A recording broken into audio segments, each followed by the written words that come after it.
Ya. Assalamualaikum warahmatullahi wabarakatuh. Yang terhormat Ibu Tika selaku dosen pengampu mata kuliah struktur data kelas 2A dan teman-teman yang saya banggakan. Pada video kali ini kami dari kelompok 4 akan mempresentasikan hasil kerja kami mengenai quicksort. Sebelum itu, saya akan memperkenalkan anggota dari kelompok 4 yang terdiri dari 5 orang. Yang pertama, saya sendiri, Nurhaliza dengan NIM 21032. Yang kedua, Winta Virginia Putri dengan NIM 21047. Yang ketiga, Randy Agus Sucipto dengan NIM 21071. Yang keempat, Asri Erawati dengan NIM 21152. Dan yang terakhir, Dava Asfarin Naufal dengan NIM 21173. Jadi, quicksort di sini merupakan algoritma penyortiran yang dikembangkan oleh ilmuwan komputer yang berasal dari Inggris bernama Tony Ware pada tahun 1959 dan diterbitkan pada tahun 1961. Dan untuk mengetahui bagaimana cara kerja, kekurangan, kelebihan, algoritma, dan shortcode dari quicksort ini akan dijelaskan yang pertama oleh Winta Virginia Putri. Quicksort yaitu algoritma sorting yang berdasarkan pembandingan dengan metode divide and conquer dan dapat mengurutkan dengan sangat cepat namun sangat kompleks dan diproses secara rekursif. Lalu, algoritma pengurutan data yang menggunakan teknik pemecahan data menjadi partisi-partisi, sehingga metode ini disebut juga dengan partition exchange sort. Selanjutnya,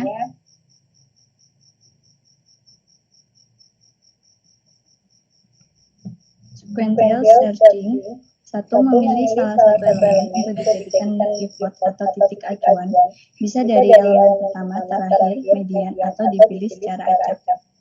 Lalu kedua, bagi data divide menjadi dua bagian dan dipindahkan elemen yang lebih kecil dari pivot ke indeks sebelum pivot, dan yang lebih besar ke indeks sesudah pivot.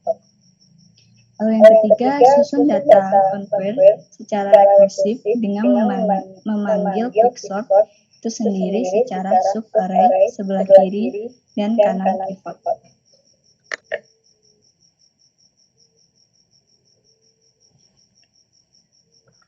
Untuk selanjutnya akan dijelaskan oleh Asri Erawati. Keuntungan menggunakan sequential searching. Secara umum memiliki kompleksitas O (n) log n. Algoritmanya sederhana dan mudah diterapkan pada berbagai bahasa pemrograman dan arsitektur mesin secara efisien. Dalam praktiknya adalah yang tercepat dari berbagai algoritma pengurutan dengan perbandingan seperti merge sort.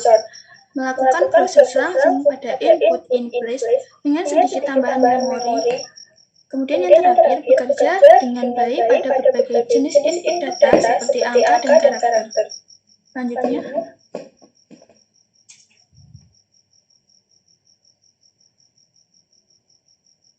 kekurangan menggunakan sequential searching. Yang pertama, sedikit kesalahan dalam penulisan program membuatnya bekerja tidak beraturan, atau hasilnya tidak benar atau tidak pernah selesai. Yang kedua, memiliki ketergantungan terhadap data yang dimasukkan, yang dalam kasus terburuk memiliki kompleksitas O(n)2. Secara umum bersifat tidak stabil, yaitu mengubah urutan input dalam hasil akhirnya. Dalam hal inputnya bernilai sama. Yang terakhir, pada penerapan secara rekursif atau memanggil dirinya sendiri, bila terjadi kasus terburuk dapat menghabiskan stek dan memacetkan program.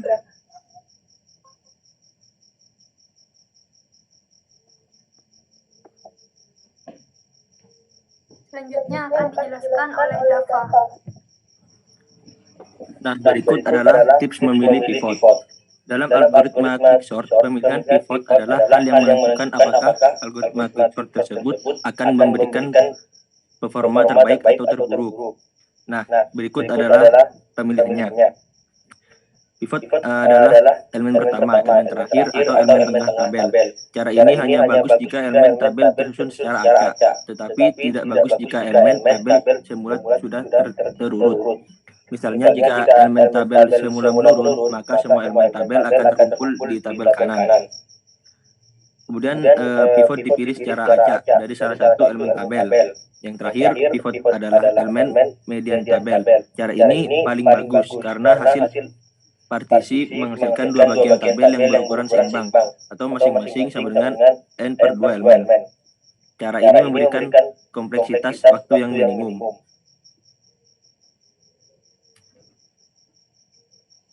Untuk algoritma akan dijelaskan oleh Randy. Baik, seperti ini contoh untuk algoritma quicksort. Yang pertama, kita akan memilih pivotnya terlebih dahulu. Nah, untuk kelompok kami, di sini akan memilih pivot pada elemen yang pertama, yaitu 12.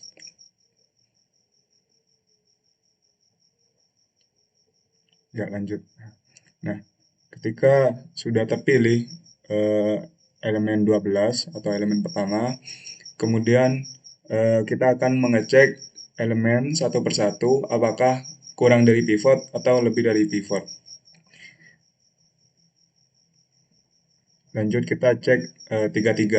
33 ternyata lebih dari pivot. Kemudian lanjut ke elemen selanjutnya yaitu elemen 3. Elemen 3 kurang dari pivot. Kemudian selanjutnya ada elemen 1 kurang dari pivot. Lanjut ke elemen 7 kurang dari pivot. Kemudian elemen 90 dicek ternyata lebih dari pivot, dan elemen yang terakhir yaitu 24 akan dicek dan ternyata lebih dari pivot. Kemudian selanjutnya elemen 12 ini sudah pada indeks yang tepat, kan tepat di tengah gitu. Jadi elemen pivot ini membagi dua bagian, yaitu kurang dari pivot dan lebih dari pivot. Lanjut. Nah, indeks pada elemen 12 sudah pada indeks yang tepat. Kemudian dilanjutkan pada bagian yang kurang dari pivot. Kita mulai pivotnya yang baru, yaitu elemen yang pertama, yaitu elemen 3. Kemudian akan dicek elemen-elemen selanjutnya, apakah lebih dari pivot atau kurang dari pivot, yaitu elemen 1. Ternyata kurang dari pivot, dan elemen 7 itu lebih dari pivot. Dan dikembalikan ke atas, elemen 3 sudah pada indeks yang tepat. Kemudian yang akan dicek yaitu bagian yang lebih dari pivot. Kemudian dipilih elemen yang pertama yaitu sebagai pivot dan dicek elemen-elemen selanjutnya apakah kurang dari pivot atau lebih. Dan ternyata 90 lebih dari pivot dan 24 itu kurang dari pivot.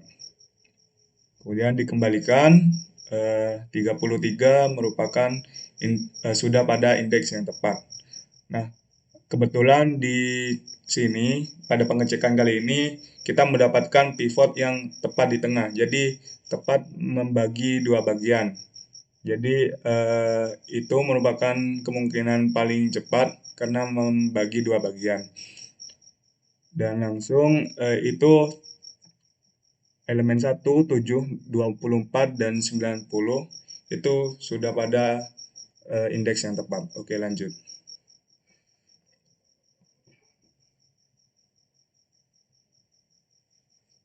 Kemudian kita lanjutkan ke kode programnya.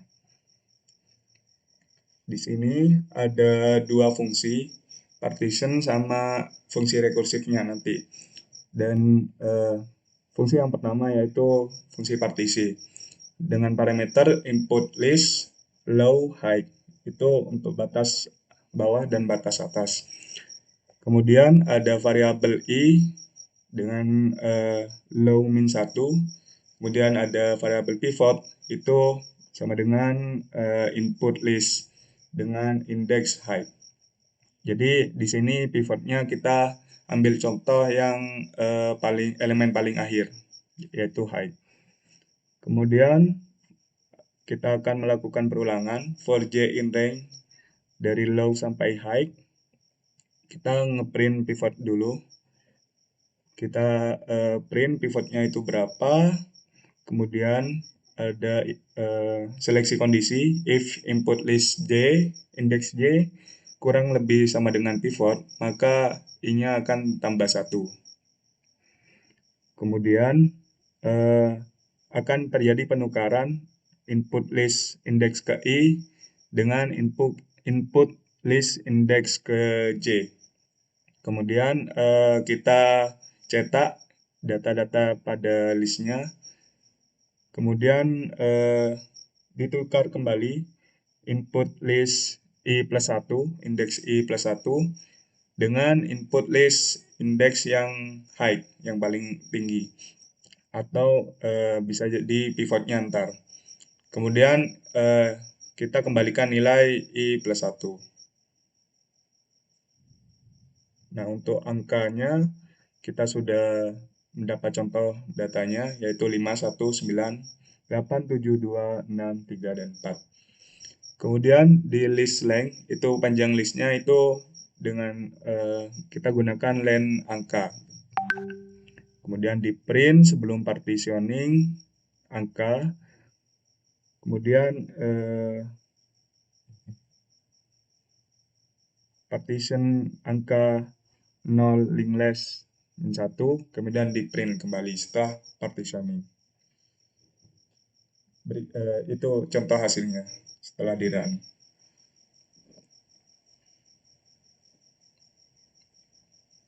Oke, lanjut. Dan untuk selanjutnya, setelah membuat pivotnya atau mencari pivotnya, lalu membuat fungsi baru dengan nama fungsi quicksort dan parameter input list low dan high. Jadi input list di sini sebagai datanya, low sebagai indeks terkecil dan high sebagai indeks terbesarnya. Lalu jika low kurang dari high, maka dipanggil fungsi partition yang telah Randy jelaskan tadi dengan parameter input list low dan high, dan saya simpan pada variabel key.